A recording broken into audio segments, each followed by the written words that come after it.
Alright, boys, the time has came that I finally cook up the Hunter guide. And for those who want to practice Hunter on the same map that I use, HSTM, that's what it's called. So I sent a poll out there, like who knows how long ago, probably a month ago. And I asked you guys what infected you would want to see. And at first I thought the Charger was gonna win, right? But turns out the Hunter won. So we're going with the Hunter. And there is a lot of information to talk about the Hunter. But before we even begin, I want to give a shout out to my boy Halo. If it wasn't for him, this video would have taken another week for me to cook up because the Hunter does have has a decent amount of stuff, and I wanted to have a proper script before I even talk about the Hunter.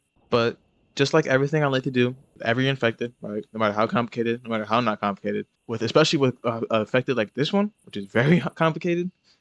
Let's start with the basics. Now, the Hunter is actually one of the few special infected that does more than 4 damage as a scratch. 6 to be exact, with 250 HP. With that being said, do you guys hear anything? Exactly.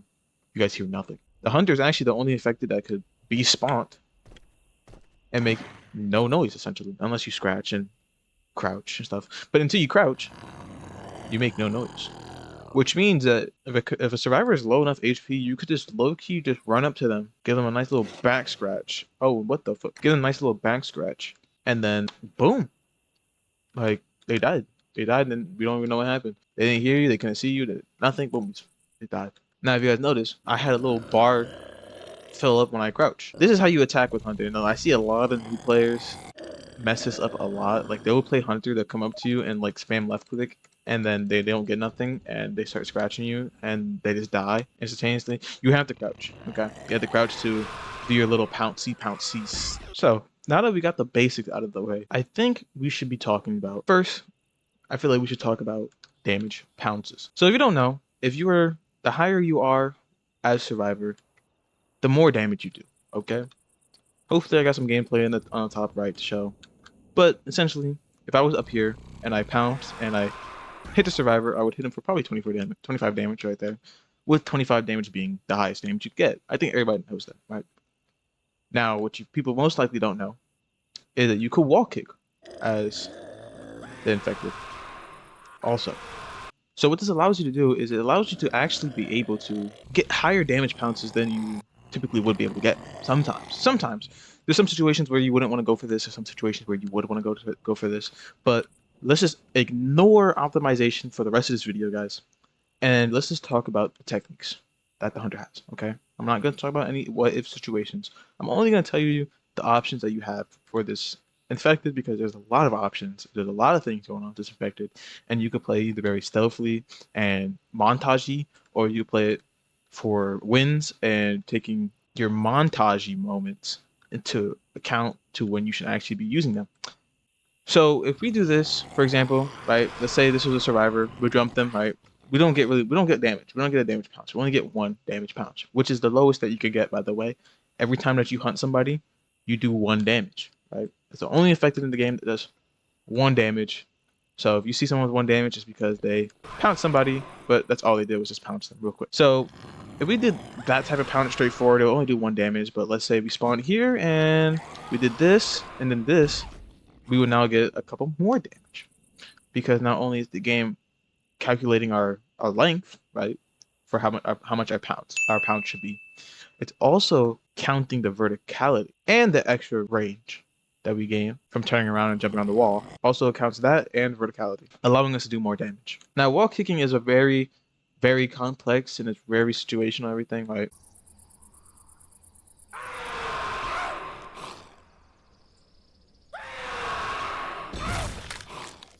Now, the next technique that we're about to talking about to further open our possibilities for damage pounces and wall kicking is Kai jump.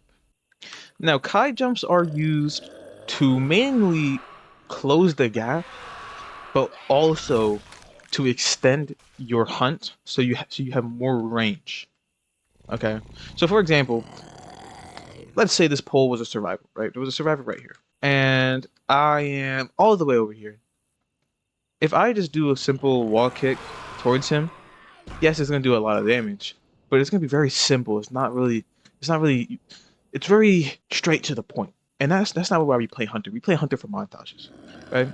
So if we instead, what you do, at least what I do, is you pounce off the wall, you let go of crouch, and then you start strafing in the air. It should look something like this.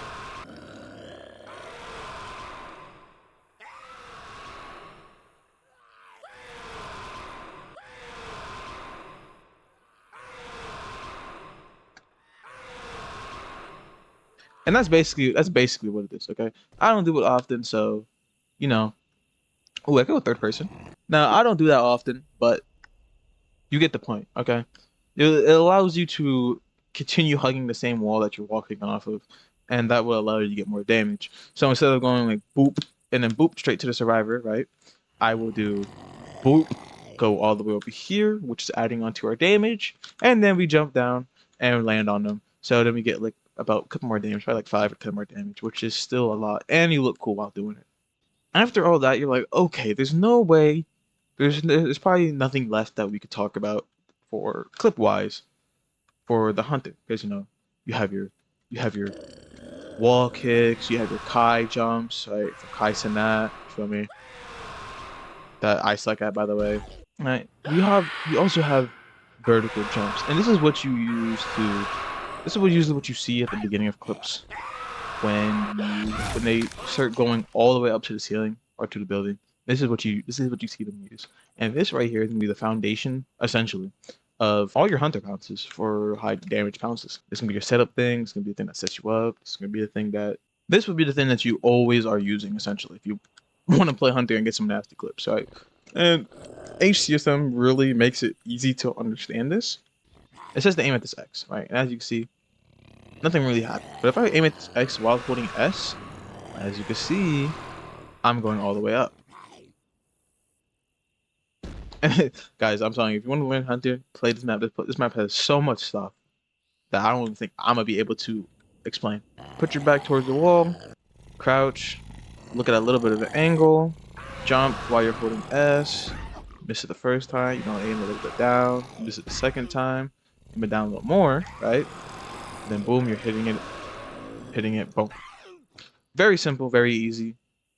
Don't be afraid. This is the technique they use to get onto invisible walls. So don't be afraid to do it, and then you think that you're gonna be able to jump off the map. No, it's not gonna be. It's not gonna allow you to. It allowed me there because there's a hole there. But when you get into an invisible wall, you're gonna be able to tell when you hit the invisible wall because it's gonna take you a lot longer to pounce again than if you're doing a vertical jump technique. Now the hunter is one of the few, actually the only one that can really make use of this actually, where the infected can attack off the ladders. The only other infected that's able to do this is the spitter, which I will talk about one day. That infected is way too complicated for me to just mention out of nowhere. Hunter is one of the only two infected, or really the only infected that attacks off ladders, or it's able to attack off ladders, and actually uses it pretty commonly. And the reason why you would like to use that is because, well, if you go to third person right here real quick,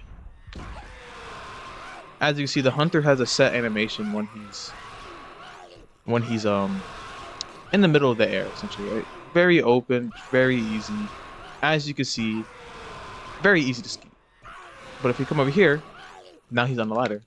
So if I was to 1v1 somebody, right, and instead of doing something simple like this, right, which is very easy to ski, I could do something like this, which is essentially the same thing.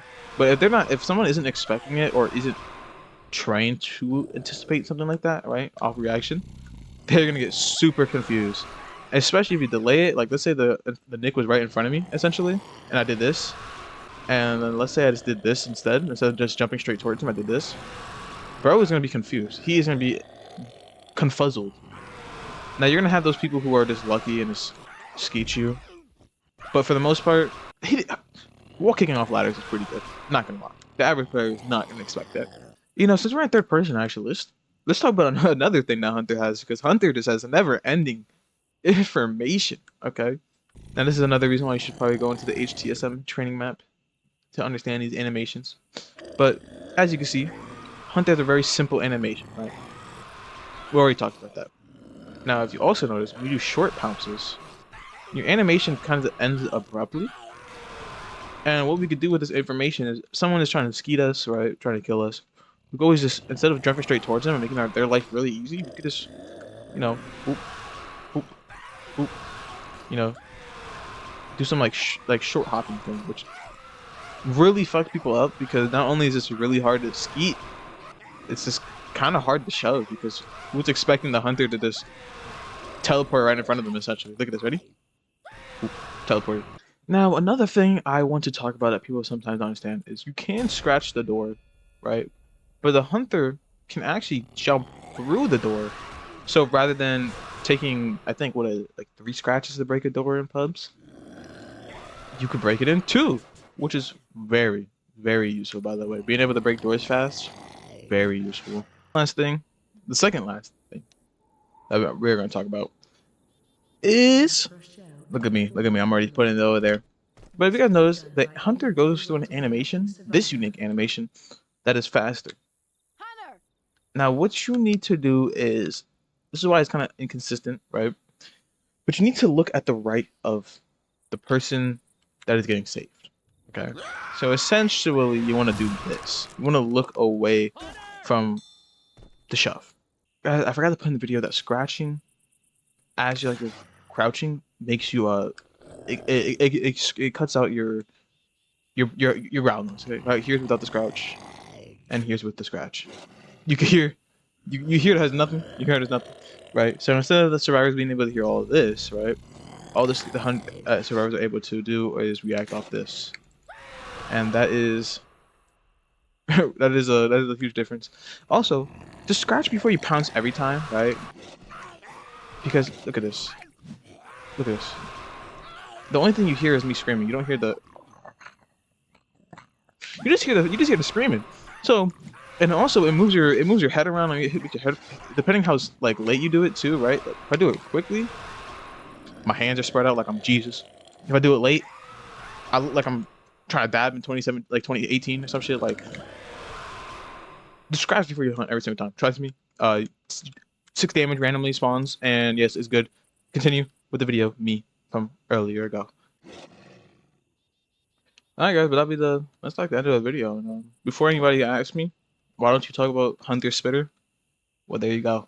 I was gonna say it for the Spitter guide because I wanted to go crazy with the Spitter guide, but yes, you can spit on Hunters, and it does about like an extra 8 damage or something. Not bad, not bad, not good. It's still good, but it's not the best.